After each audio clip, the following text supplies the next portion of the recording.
"Listen, my children, and you shall hear of the midnight ride of Paul Revere." All right, good afternoon, everyone. Today I would like to share the story of this crucial event that unfolded 250 years ago this month, which led to the words of John Adams, solidifying the revolution in the minds and hearts of the people. April 1775 marks, in short, a transformational instant. In the flash of a musket, the potential energy that had been mounting over the previous decade became the kinetic energy that would turn the world upside down 6 years later at Yorktown. By April 1775, tensions in Boston neared the boiling point.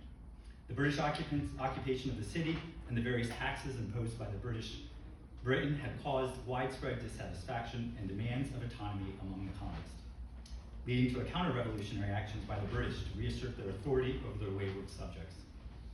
Fearing what the colonists might do with the arms they had cached in Concord, and intent on capturing prominent revolutionary leaders such as Samuel Adams and John Hancock, the British planned a surprise march on Concord on the soggy early morning of April 19th.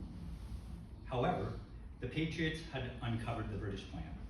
Armed with this intelligence, Paul Revere, William Dawes, and Samuel Prescott raced off to raise the alarm late on the evening of April 18th. And I bet you everyone in here knows which one actually made it to Concord. Present. There you go. Riding through the night, they were able to alert the colonial militia of the approaching British forces.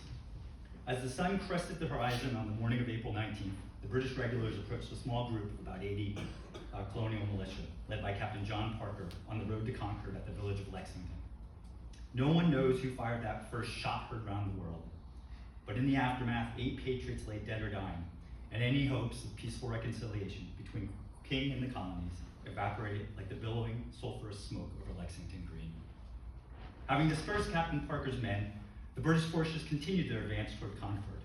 Here they met a more formidable organized foe. The British began to search the town for the contraband that was their objective as the colonial militia continued to multiply nearby.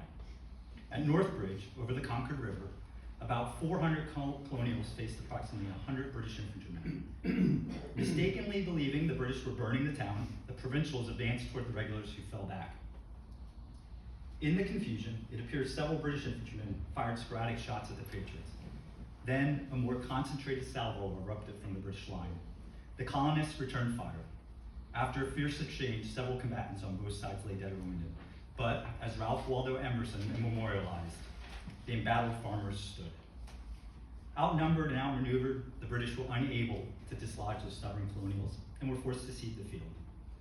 As the British began their march back to Boston, they were relentlessly harassed by colonial militiamen, concealed behind trees, stone walls, and farmhouses along the muddy route of retreat, inflicting heavy casualties on the British. By the time the British reached Boston, they had lost 73 soldiers, with another 174 wounded and 26 missing. The butcher's bill for the Patriots was 49 killed, 39 wounded, and 5 missing. The events of April 1775, 250 years ago this month, had profound and immediate effects. As the news of the skirmishes spread down the Atlantic seaboard, it galvanized widespread support for the revolutionary cause across the colonies. Eventually, the news climbed over the Appalachian Mountains, deep into the frontier to a group of hunters who commemorated the battles by naming their encampment Lexington, in a place that 18 years later would become the state of Kentucky. Lexington and Concord were not just military engagements, but symbols of the colonists' determination to fight for what later would be coined their inalienable rights. As we reflect on these events, let us appreciate the courage and resilience of those who paved the way for the nation we live in today, and let us never forget their sacrifice. Thank you for your time.